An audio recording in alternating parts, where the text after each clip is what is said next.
ಮಾಡಿಕೊಳ್ತಾ ತಮ್ಮೆಲ್ಲರ ಜೋರಾದ ಚಪ್ಪಾಳೆಯೊಂದಿಗೆ ಸನ್ಮಾನ್ಯ ಆರ್ ಮಾನಸಯ್ಯ ರಾಜ್ಯಾಧ್ಯಕ್ಷರು ಹಾಗೂ ಇಂದಿನ ಕಾರ್ಯಕ್ರಮದ ವಿಶೇಷ ಉಪನ್ಯಾಸಕರಿಗೆ ನಾವೆಲ್ಲರೂ ಸೇರಿ ಗೌರವವನ್ನು ಸಮರ್ಪಿಸೋಣ ಅಂತ ಮಾತನ್ನು ಹೇಳ್ತಾ, ಇದಾದ ನಂತರದಲ್ಲಿ ಮಸ್ಕಿ ತಾಲೂಕಿನಲ್ಲಿ ದ್ವಿತೀಯ PUC ಪರೀಕ್ಷೆಯಲ್ಲಿ ಉತ್ತಮ ಅಂಕಗಳನ್ನು ಗಳಿಸಿ ಅದ್ಭುತ ಸಾಧನೆಯನ್ನು ಮಾಡಿರುವಂತಹ ವಿದ್ಯಾರ್ಥಿಗಳಿಗೆ ಸನ್ಮಾನ ಕಾರ್ಯಕ್ರಮ ಇರುತ್ತೆ. ದಯಮಾಡಿ ಎಲ್ಲ ಮಕ್ಕಳು, ನಾನು ಈಗ ಹೆಸರನ್ನು ಹಿಡಿದಂತೆ ಎಲ್ಲ ಮಕ್ಕಳು ವೇದಿಕೆಗೆ ಆಗಮಿಸಬೇಕಾಗಿ ವಿನಂತಿ ಮಾಡಿಕೊಳ್ತೇನೆ. ಚಪ್ಪಾಳೆಯೊಂದಿಗೆ ನಾವು ಮಾನಸಯ್ಯ ಸರ್ ಅವರಿಗೆ ತುಂಬ ಅದ್ಭುತವಾಗಿರುವಂತಹ ತುಂಬ ಮಾರ್ಮಿಕವಾಗಿರುವಂತಹ ಉಪನ್ಯಾಸವನ್ನು ನೀಡಿ ಇಂದಿನ ಕಾರ್ಯಕ್ರಮದ ಘನತೆಯನ್ನು ಹೆಚ್ಚಿಸಿದಂತಹ ಒಂದು ಅರ್ಥಪೂರ್ಣ ಕಾರ್ಯಕ್ರಮಕ್ಕೆ ವಿಶೇಷ ಉಪನ್ಯಾಸವನ್ನು ನೀಡಿರುವಂತಹ ಸನ್ಮಾನ್ಯ ಮಾನಸಯ್ಯ ಸರ್ ಅವರಿಗೆ ಮತ್ತೊಮ್ಮೆ ಗೌರವವನ್ನು ಸಮರ್ಪಣೆ ಮಾಡೋಣ ಅಂತ ಮಾತನ್ನು ಹೇಳ್ತಾ, ಇದೀಗ PUC ಪರೀಕ್ಷೆಯಲ್ಲಿ ದ್ವಿತೀಯ PUC ಪರೀಕ್ಷೆಯಲ್ಲಿ ಉತ್ತಮ ಅಂಕಗಳನ್ನು ಗಳಿಸಿ ತಾಲೂಕಿಗೆ ಒಳ್ಳೆಯ ಡಾಕ್ಟರ್ ಬಾಬಾ ಸಾಹೇಬ್ ಅಂಬೇಡ್ಕರ್ ಅವರು ಮುಟ್ಲಾದ ವಿಷಯ ಯಾವುದಿಲ್ಲ, ಅದ್ರ ಬಗ್ಗೆ ಹೆಚ್ಚಿನ ವಿವರಣೆ ಹೋಗೋದಿಲ್ಲ.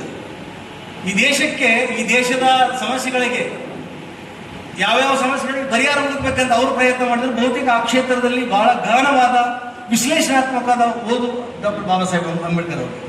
ನಾನು ನಿನ್ನೆ ಮೊನ್ನೆ ಒಂದು ದೀರ್ಘ ಲೇಖನ ಕನ್ನಡದಲ್ಲಿ ಬರೆದೆ, ಇಂಗ್ಲೀಷಲ್ಲಿ.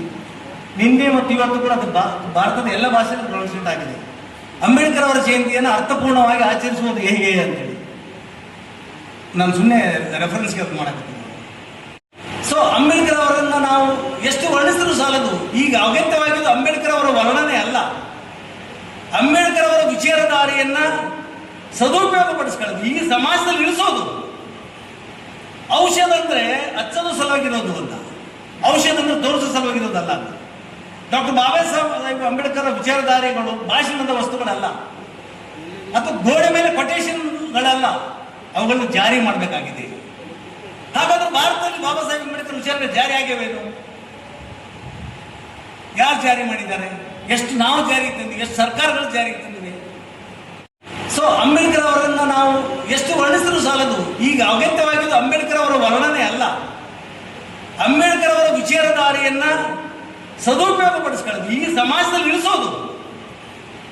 ಔಷಧ ಅಂದ್ರೆ ಹಚ್ಚೋದು ಸಲುವಾಗಿರೋದು ಅಲ್ಲ, ಔಷಧ ಅಂದ್ರೆ ತೋರಿಸೋ ಸಲುವಾಗಿರೋದಲ್ಲ.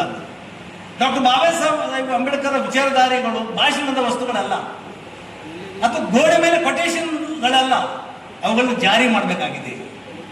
ಹಾಗಾದ್ರೆ ಭಾರತದಲ್ಲಿ ಬಾಬಾ ಸಾಹೇಬ್ ಅಂಬೇಡ್ಕರ್ ವಿಚಾರಗಳು ಜಾರಿ ಆಗ್ಯವೇನು? ಯಾರು ಜಾರಿ ಮಾಡಿದ್ದಾರೆ? ಎಷ್ಟು ನಾವು ಜಾರಿಗೆ ತಂದಿವೆ? ಎಷ್ಟು ಸರ್ಕಾರಗಳು ಜಾರಿಗೆ ತಂದಿವೆ?